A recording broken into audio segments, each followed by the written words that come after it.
These are some of the richest people in America. No, I take that back. These are some of the richest people in the world. You know, the ones that usually pop up on the Forbes list. And today we're going to be talking about how they legally avoid paying taxes. I'm talking about the likes of Jeff Bezos, Elon Musk, Warren Buffett, Donald Trump. Obviously the list is longer than that, but we'll just talk about some of the strategies of some of these guys.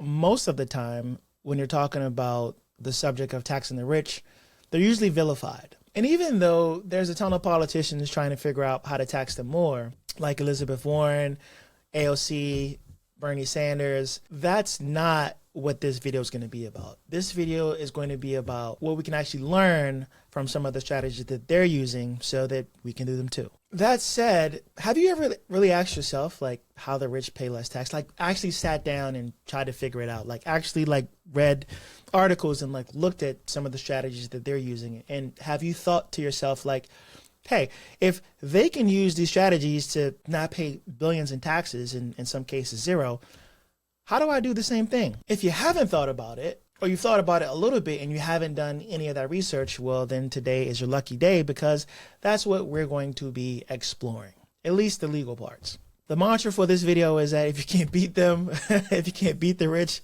try and join them if you can. Let's provide some more context. The reason why I thought this was important to talk about is ProPublica wrote an article on how the rich don't pay a ton of taxes, and they gave examples like in 2007, Jeff Bezos, a multi-billionaire and founder of Amazon, did not pay a penny in federal income tax, and he achieved the feat again in 2011. And in 2018, the Tesla founder Elon Musk also didn't pay any tax. In this article, they also talk about Warren Buffett. And Warren Buffett, you know, he's been pretty open about the fact that he pays less taxes than his secretary, mainly because he pays taxes on capital gains, whereas she pays taxes on W-2 income. Lastly, in this tax drama, right, you have my favorite villain, Donald J. Trump, who said during one of the presidential debates versus Hillary Clinton that paying less taxes made him smart. That makes me smart. And you know what? If he legally paid less taxes, then yeah, I guess that does make him smart. You could be watching a ton of other videos on YouTube, but you're watching this one. And so why is this topic important? Well, there's a growing concern and a lot of narrative online between the growing wealth gap between the rich and the poor. Put another way, the middle class is disappearing. And there could be a couple of reasons. The amount of wages people get paid, technology, outsourcing. But one of the key reasons is the tax system and how individuals currently get taxed. If you get paid a W-2 income, you get taxed up front and you pay the most taxes. Those who don't get paid a W-2 income pay capital gains tax and get taxed less and way less often. And overall, this is not necessarily a great thing, but it's good to know, because if you and I don't figure out how to get taxed the same as the rich, right, you're going to continue to get So now that we got that out the way, right, that if you make a W-2 income, you're getting by the way, this is not a holier than thou video, because I also get paid mainly by W-2 income. So I also need to figure out how to stop getting paid via W-2 income. Let's talk about a few of the tools that the rich use in order to pay less tax. And more specifically, we'll be talking about things like capital gains, tax credits, tax write-offs. Without further ado, let's just dive into these topics. All right, strategy one, capital gains. You want to make sure that you're getting paid mostly capital gains, not getting paid via W-2 income. If you're making W-2 income and you're making, multiple six figures, you're typically going to be in that higher tax bracket, which is around 37%. That being said, if you're not making money with W-2 income, then you don't have to worry about getting taxed at such a ridiculous rate. And the max you have to pay is capital gains tax, which is typically taxed around 20%. That's why Warren Buffett says it. He pays less tax than his secretary. His secretary is getting a check, so she's getting paid W-2 income and getting taxed up front, where Warren Buffett is getting taxed on capital gains taxes, and that's only when he decides to sell some of his stock. If he doesn't need the money, then there is no taxable event for the government to actually tax Warren Buffett. Okay, so now let's talk about the buy, borrow, die strategy. If you're rich and you own a ton of assets, you own, if you're the royal family, you own a couple castles, right? If you're an entrepreneur and your business continues to grow in value and you gain access to more stocks. Or you're just a wealthy individual and you buy a ton of stocks and those go up. You may be getting wealthier, but until you actually create a taxable event or try to sell your company or sell stocks, there is no taxable event. And so therefore, you can get wealthier by just your assets appreciating without ever needing to pay taxes on that. Let's say you need money, like Elon Musk did when he purchased Twitter, now called X. You can just borrow versus your assets. Like Elon Musk borrowed and leveraged the assets, the stock that he had in Tesla, but he didn't actually need to sell Tesla stock, at least originally. But in that case, that's a great example of the buy, borrow, die strategy. You just leverage your assets or borrow versus your assets. You spend that money.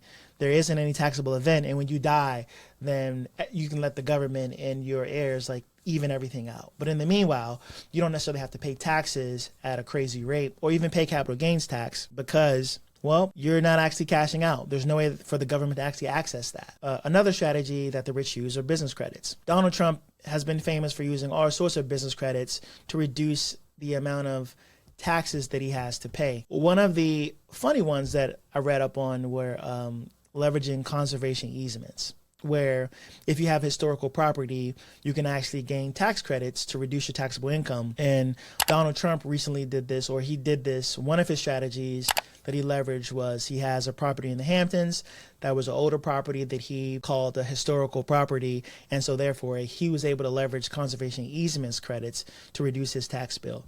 So overall, the rich are able to use business credits, right? That's just one example of many, but the rich are able to use business credits to reduce their taxable income and what they actually have to pay to the IRS.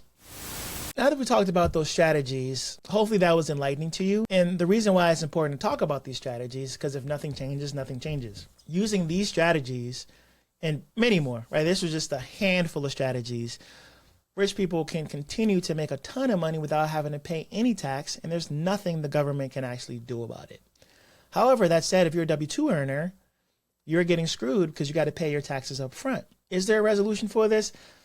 Probably not. Like, I don't see anything changing anytime soon, because if you're wealthy, you can lobby and put in place laws that continue to give you favorable tax breaks. Duh, right? Very, very simple. All you can do is learn about these strategies and figure out how to leverage them the same way the rich leverage them.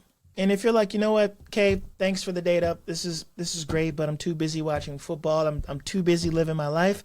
That's totally fine. But if you're cool with that, just know that if the very rich continue to become much richer, while millions of people like you and myself are working, standards will decline. There will be a handful of oligarchs that just run the government.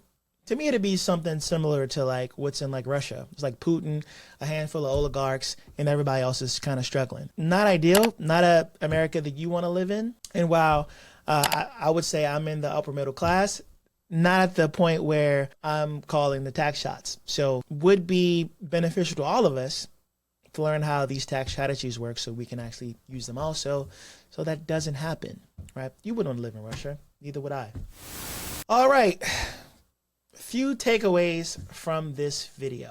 If you want to get wealthy in America, you have to figure out how to stop getting paid via wages or W-2 income, period. Because you don't have access to a lot of the strategies that the wealthy do if you get paid a W-2 income. Another takeaway, 2 ways to get rich and eventually become wealthy. One is to start a business and have that business be successful and leverage all the tax advantages of that business. That being said, if you're making a high income now, another strategy is to figure out how to reduce your tax burden and grow your wealth through unrealized gain. That's also an option. And then last takeaway is if you want to beat the game, you have to learn the game. And one of the parts of the game is learning how the tax code works. So starting to incorporate things like tax planning or hiring an accountant or tax planning firm is something that I've started to do as I've grown my income, and probably makes sense for you to start doing the exact same thing. All right, that's all I got for today, guys. If you like content like this, you found it valuable, you can like, subscribe, leave a comment. Let me know if this video was helpful for you, and